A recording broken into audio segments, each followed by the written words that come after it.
Guys আপুর কিন্তু বিয়ে হয়ে গেছে। আচ্ছা তোমার জামাই কি করে? বাপের টাকা খায়।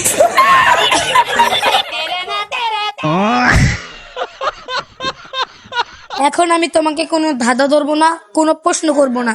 আমি যা বলবো তার সবগুলো অ্যান্সারই তোমাকে মিথ্যা দিতে হবে, মানে উল্টোপাল্টা অ্যান্সার দিতে হবে। ওকে?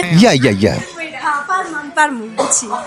আচ্ছা 6 থেকে 7টা ধরবো, এটার ভিতরে সবগুলাই তুমি যদি রাইট বলে ফেলো তাহলে কিন্তু তোমার শাস্তি আছে। আচ্ছা तो चलिए शुरू करते हैं। আচ্ছা তুমি কানে কি দিছো? তো প্রশ্ন কানে কানে স্ন্যাক্স দিছি।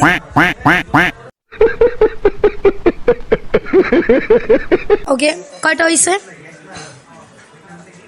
20টার মতো হবে মনে হয়। আচ্ছা তুমি মুখে কি করছো? মেকআপ?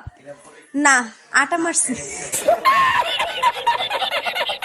আচ্ছা তোমার হাতে কি আছে দেখি? কিটা? গলার নেকলেস। নেকলেস। তুমি কোন ক্লাসে পড়ো? 5-এ। 5-এ? গাইস শুনছেন কিন্তু 5-এ পড়ে। আচ্ছা তুমি কোন স্কুলে পড়ো? তুমি ওই যে মোহাম্মদপুর সরকারি প্রাইমারি স্কুল যাই না? আচ্ছা আপুকে বুঝছি হারান যাবে না, আজকে জিতে গেছে। ওই গিভ আপ করে ফেললো।